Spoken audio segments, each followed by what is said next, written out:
This is TLV1.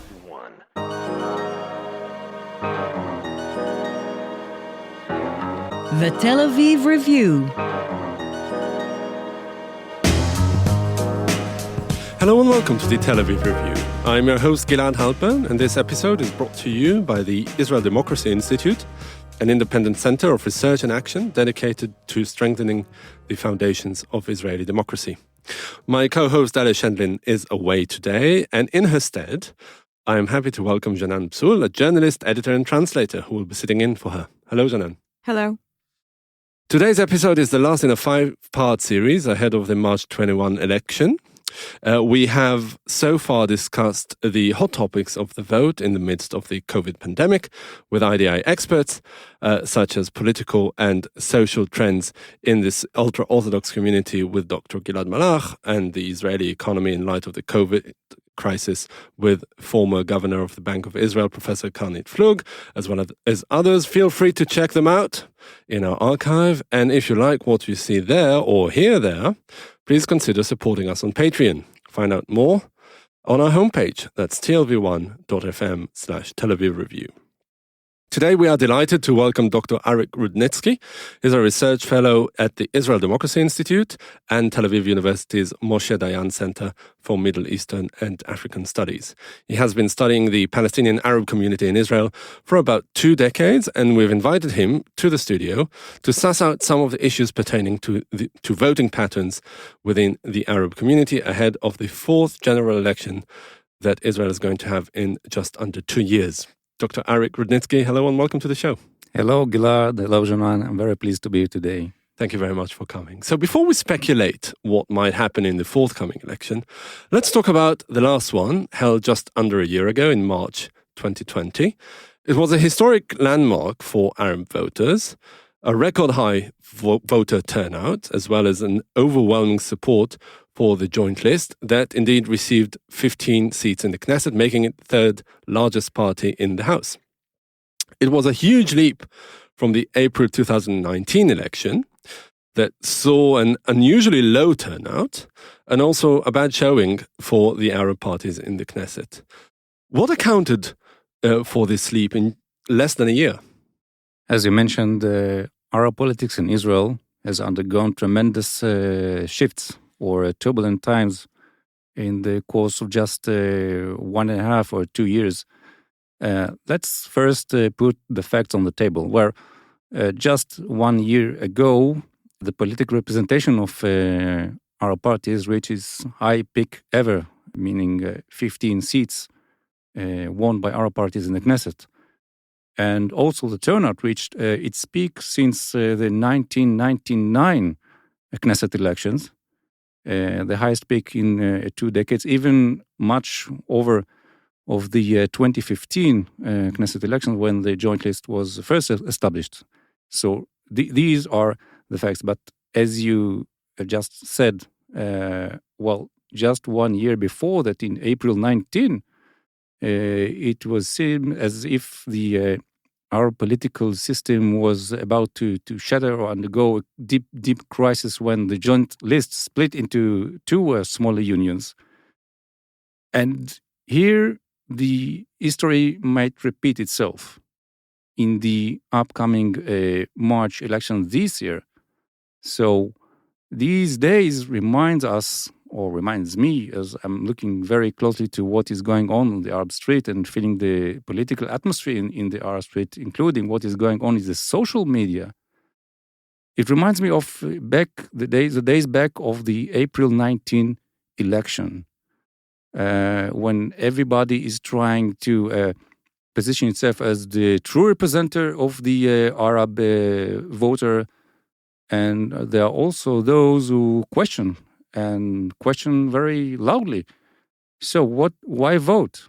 Why vote for the Knesset if in any case the Arab parties cannot maintain the unity, or if they're perceived as the only want is just to maintain their place in the Knesset, and they are busy having these internal disputes and rivalries between one another, so each other of them. So I hear loud and louder voices questioning what is the use, why go out and vote this time. But on the other hand, and this is the new thing here in the upcoming elections, what I call is the back of the Jewish Zionist parties to the Arab street, including the Likud, including the Labour Party, the Renewing Labour Party, and you know what? Even the Economic Party of Professor Zelicha made sure to position an Arab well-known candidate in the fourth slot, which means that if it passes the threshold, he will become a member in the Knesset. So I think that these are extremely interesting times. The question is what the turnout in the Arab streets, in the Arab localities, what will be the turnout on election day? What do you hear on the streets or in social media? What are the Arab voter, what is he interested in? You talked about unity before, but what is the topic or the subject or the issue that makes a voter minds up? Is it unity? Is it the domestic issues? Is it the foreign policy of Israel, talking about the occupation and the situation in Gaza and the West Bank? What is it that makes the Arab voter vote or decides to not to vote, whether to the journalist or any other party? Because in a way, if I understand Janan's question correctly, unity is a means to a certain end. What is the end? This is a good question. Unity is the means to what? At the end of the day, what do you, if I'm trying to reflect what the Arab street is asking right now, so what at the end of the day are you trying to achieve in the Knesset? Are you trying to achieve a governmental plan to eradicate crime and violence in the Arab street? Are you trying to stop what is called illegal constructions in the Arab sector or house demolition in Arab localities? Are you trying to approve the municipal status of thus far unrecognized Bedouin villages in the Negev? If this is the case, what are you trying to achieve and how? And I think that today, contrary to what we heard in the April 19 election, when we heard voices from Palestinian refugee camps and raising the flag of Palestinian unity, boycott Knesset election, I think that today the title is boycott Knesset elections in order to protect yourself from not allowing your vote to put away or to waste it out for no reason. No other reason than just to preserve another seat in the Knesset. And I think that the criticism is that, that you, distinguished members of the joint list, you received 15 seats. It was us, the people, who allowed this historic achievement to take place. What have you done with our voice? How did you use it? How did you try to refrain any disputes and maintain your unity, the desired unity, that you say that for 4 or 5 years since the joint list was first established, how did you try to promote such unity? So I think that there's a fierce criticism, but the criticism comes on the grounds of civilian status, civilian issues, not just national issues that we heard just a couple of years ago.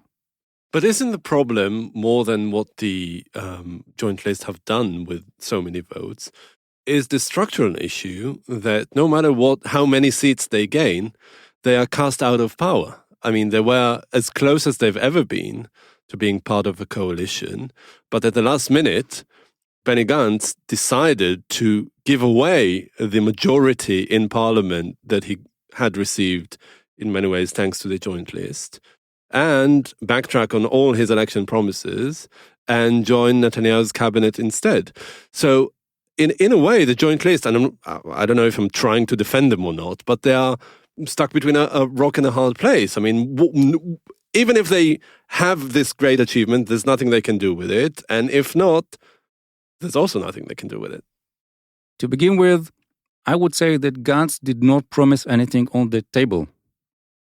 There were talks under the table, and of course, it was there were public talks between Benny Gantz and leader of the Joint List, but there was no anything tangible that was given or granted or promised by Gantz to the Joint List.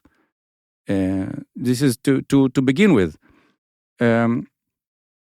Indeed, the issue here is, I think that today's crisis in the Joint List, well, actually, it is a given right now because we know that the Joint List, which had 4 components, is going to compete with only 3 components, while the 4th one, split and is running independently. I think that what made these crises so surreal is that the fact that the Joint List was split between 2 political attitudes or strategies, let's say. The one that would like to position the Joint List as the leader of the opposition, and the one is trying to make the Arab parties more effective in the Knesset. The first attitude was was promoted by Ayman Odeh, the chairman of the Joint List, and the second approach was held by Mansour Abbas, representing the Islamic movement, the United Arab List. That's the faction that split from the Joint List and is now running independently. Indeed. And I think that, in a sense, this is a real issue here. Saying, well, the reason is that the rationale is, well, we Arab citizens of Israel have reached to a certain point in our political history when we have to decide whether we would like to take an active role in taking care and put it on the table, whether we would like to join the coalition or any coalition in Israel, or whether we would like to stay on the opposition in an active role in the opposition, but outside of the decision-making circles. I think this is the main issue here, and from this point on, this is the explanation why Prime Minister Netanyahu, very wisely, by the way, identified the current atmosphere in the Arab street and started addressing directly the Arab voter. And we hear more and more calls for Arab citizens, well, vote directly to the Likud or vote directly to Yesh Atid, led by Yair Lapid. I think this is the new thing here, the return of the Jewish parties to the Arab street, but this time directly, the Arab voter is being addressed directly by the leaders of these parties. I think this is a new thing here, and because the Arab street is quite in a contradictory situation here. On the one hand, there is a great desire to have a political effect, a real political say in what is going on in the country. But on the other hand, there's a great they're reluctant, and there's a great level of mistrust and lack of confidence in politics in general. But asking whether Netanyahu's intentions are true. Will he indeed implement his official governmental plan to eradicate violence in the Arab sector? Question mark. Will he indeed appoint a first Arab Muslim minister in his future government? Big question mark. I think these questions await for an answer, and trying to look even forward and assuming that we are going to maybe see another fifth election round in less than 2 or 3 years, maybe this will play an even more crucial role in future political propaganda. But the answer to all these questions has been given by Netanyahu himself. He has a very clear track record on his attitude towards Israel's Arab voters. Do you think that it gains any traction in the Arab street? People thinking that by voting to either to Likud or to other parties in Likud's orbit or potential coalition partners might actually better the future? I think that the Arab public suffers from severe crisis today. This crisis has to do with of course, the real plague, which is violence and crime, and in addition, the social and economic implications or consequences of the corona pandemic in Israel. I think that the Arab public is trying to find a solution here and now, and therefore Netanyahu's statements and other Jewish parties leaders fall on open ears. Well, the Arab public considers and trying to consider is ready to consider and positively, I would say, voting for Jewish parties. And according to some polls that I've seen in the past two weeks, I can say that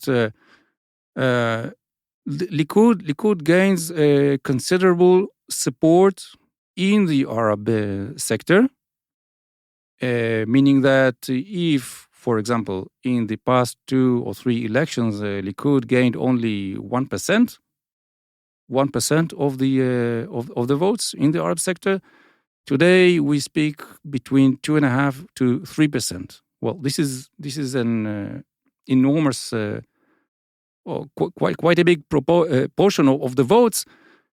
It has to do also with the collapse of the Blue and White Party, Meretz, Labour Party, but it also has to do with the direct call or appeal or approach of Netanyahu to the Arab voter. But you mentioned before that the Arab public no longer trusts politics in general, and specifically the joint list, and that they do not trust anyone in politics. How do you explain the Arab public tending to vote to the Likud party? I mean, if they no longer trust their own people, how come they're willing to trust not just any Jewish party, but the Likud party that have been very discriminative toward Arabs in the country in general? Well, let's first try to understand the phenomenon here and the facts, or what we've seen in the last 2 decades, that turnout in the Arab sector hovers around 55%. This is the average turnout in elections held during the past 2 decades. So there's a mistrust in or lack of confidence or lack of interest in politics in general. But also let's put the facts on the table. Well, taking into consideration that Netanyahu has been serving as prime minister for more than a decade, and Netanyahu's government did advance considerable amounts of budgets in the development of the Arab sector, putting rhetoric on the side for a moment. So these are the facts, and Arab voters are very rational voters. They would not vote, they would not use their votes for nothing. So they would like to make sure that when they do the effort and go out and vote, that they would like to have a clear address for their votes. So Netanyahu has been serving as prime minister. He is an experienced prime minister. There is no real option no realistic option. Would it be Yair Lapid or Gideon Sa'ar or whatever? Likud is by far the leading ruling party as of today. So in this case, why not join the winning horse?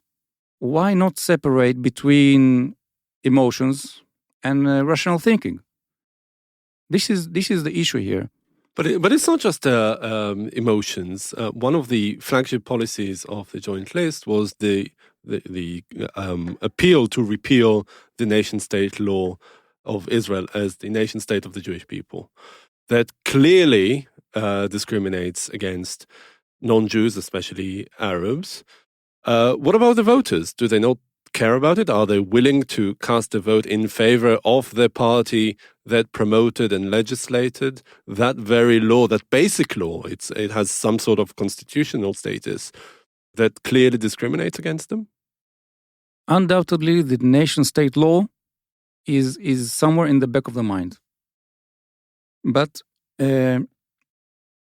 you know what? Let us go back for a minute to history. Back in 1985, the Knesset approved an amendment to the Knesset basic law, saying that only a party recognizing Israel as the homeland of the Jewish people, only this kind of party will be allowed to take part in Knesset election. And you know what?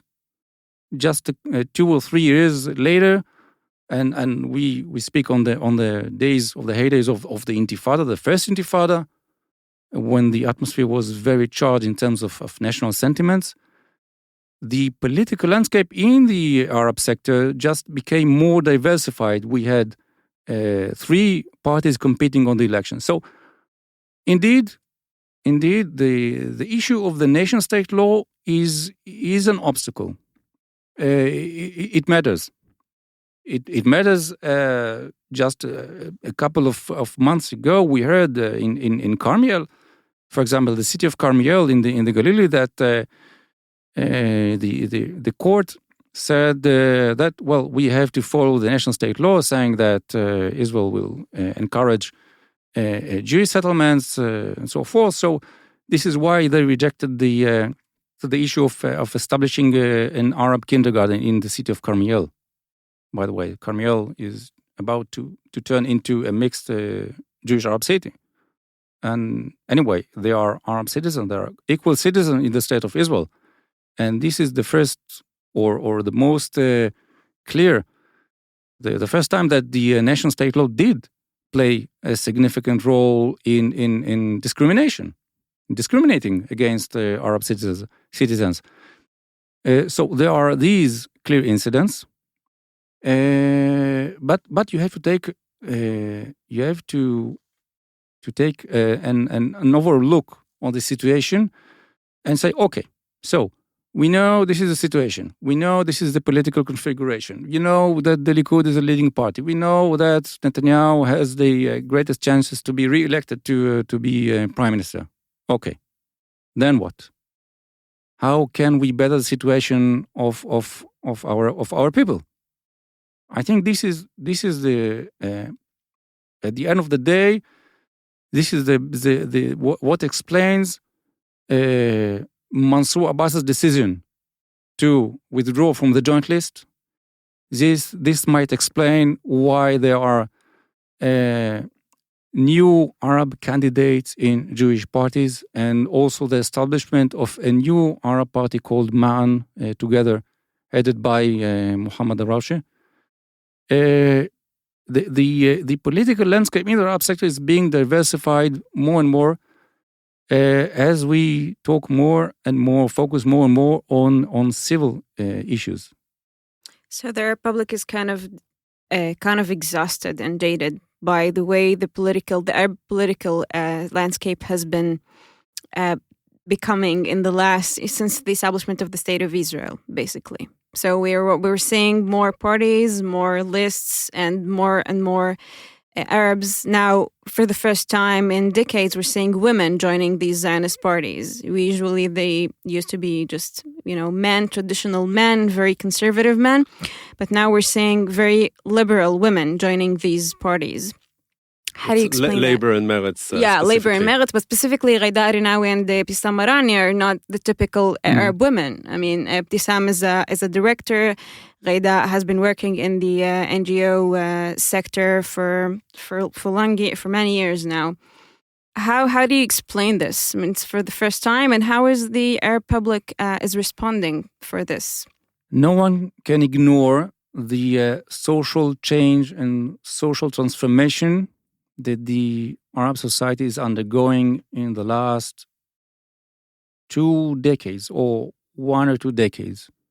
And this has to do with the demographic change in the Arab sector, meaning that more women go out for a higher education and seek to senior jobs in the labor market.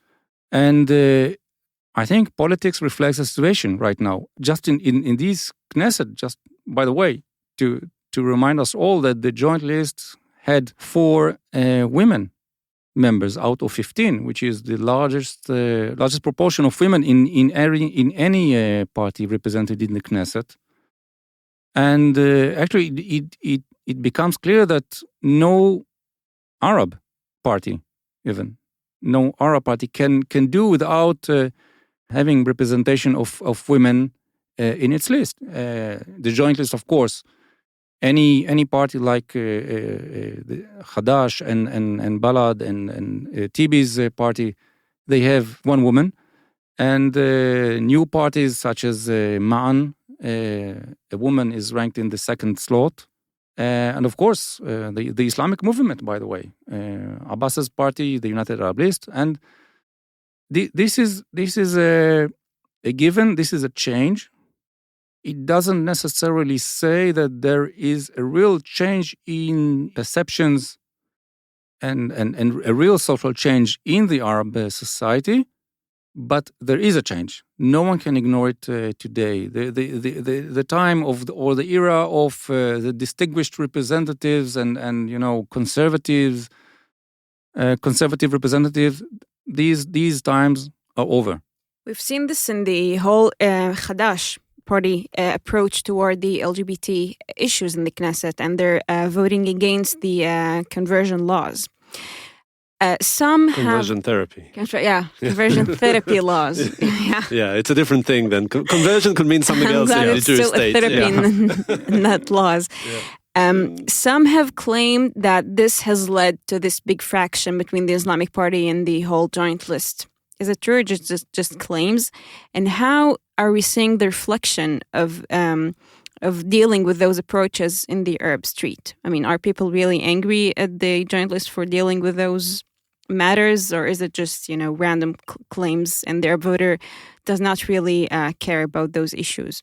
Last summer, I heard it was 2 or 3 days after this issue was raised in the Knesset. I heard popular calls saying, well, this is the beginning of the end of the joint list. And it did. It became clear and became true that the joint list had a deep split over this issue. This is a sensitive issue. A taboo. A taboo. Some claim we do not have these things in the Arab community even. Absolutely. I heard. I was talking the other day with my colleague, who is an educated, holding PhD, and having this open discussion with him, living in the Triangle area near Fahem, and he said, well, actually, the LGBT question, this is not a question or discussion. You cannot discuss this issue.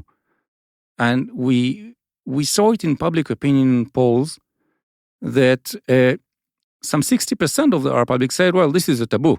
You cannot recognize any rights of the LGBT community. However, we've seen almost 30% saying that, well, we can recognize or we should recognize the rights. So this is a question of great controversy in the Arab society today. But I think this is on the surface. This is the issue that on the surface led to the eventual split in the joint list. The real issue here was a political orientation or political conduct. I would not be surprised when, assuming that the United Arab List of Mansour Abbas will pass the threshold, and I think this is this is going to be the case. I will not be quite surprised if at the decisive moment they will join forces with the government led by Netanyahu. So the entire issue of with Bibi or anti-Bibi bloc in the Knesset, taking for granted the Arab parties as the anti-Bibi bloc, I would not say this is the case. The social issues and the question of LGBT rights, well, this is, I would say, this is an excuse, an educated and of course, an accepted excuse, but it is not the real issue here.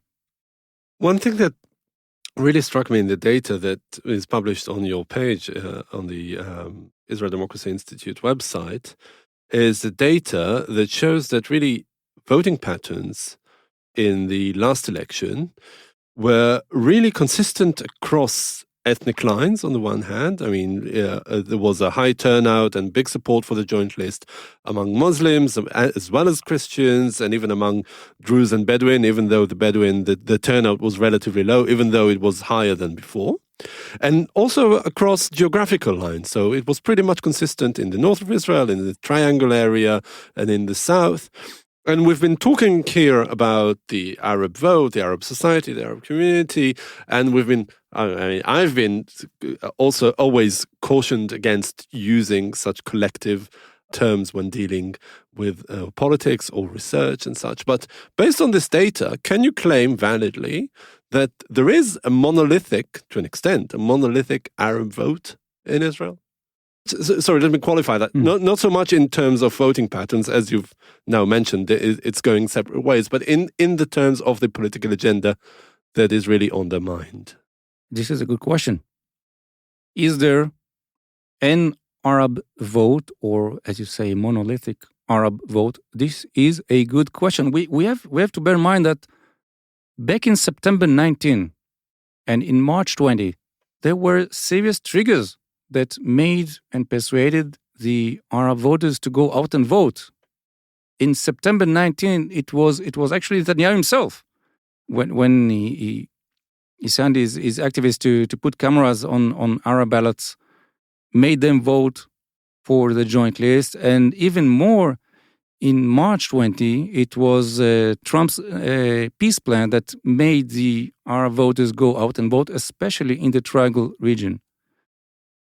And today there is no, in the upcoming election, there is no such a clear trigger to make them go out and vote. This is why the forecast, the turnout is going to be around 55%, almost 10% lower than the last elections. And I don't think that we can speak of a monolithic Arab vote these elections. It is a new game. It is a new political game, and actually, each election is a new political game. And I think that the result of the elections will be determined in the closing 2 or 3 hours, actually. Okay, so let me ask you another question that perhaps is the closing question. If indeed, as you say, many Arab voters will give the vote either to Likud or to the United Arab List that might give Netanyahu his majority in parliament and ensure a stable government, or stable to an extent, do you think that gamble by so many Arab voters would pay off, that it would really, at the end of the day, serve the interests of the Arab voter? At the end of the day, it might pay off in terms of government investment in the Arab society. But the question is, well, it's not all about the economic development. It is also about rhetoric and legitimizing Arab parties, Arab society, accepting the fact that the Arab society, the Arab minority, has its own characteristics, and you have to respect its heritage, political, national orientation. This is the real issue here. There's a paradox. Well, Israel has been signing peace accords with Arab countries, and it reminds me of the notion of the Arabs in Israel serving as a bridge to peace. Well, a bridge is just place where you walk from one side to another side. Well, our Arab citizens say no, not anymore. We would like to be accepted and be recognized as legitimate citizens in the state. So, development plans and economic investment is good. Will the government repeal or at least amend the national state law? Will the government approve a new law about having full equality in Israel? I think this is the real issue here. And do you think that a bigger representation within the government would in any way, well, not ensure that, but contribute to it?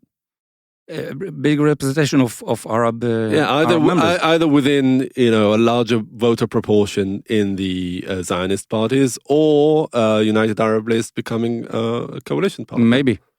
Maybe. I think one step at a time. First, becoming a member, or at least support the government from outside, and then this is the political game. Everything is possible. All right, Dr. Arik Rudnitzky of the Israel Democracy Institute, thank you very much for joining us today. Thank you. It was my pleasure. And many thanks to my co-host, Janan Psul. Thank you very much for joining me. And many thanks to Itai Shalem, our producer and sound engineer, and to the Israel Democracy Institute for the generous support. And now we've got a request. Many or most of you listen to us on the Apple Podcasts app, and we would like to ask you to please consider writing us a review of any kind. You too can support us by going to our website and subscribing onto our Patreon campaign. Check out our archive. It has more than 600 interviews. Like us on Facebook and follow me on Twitter, as well as Dalia, who will be back with us next week. Join us again for another edition of the Tel Aviv Review. And until then, goodbye.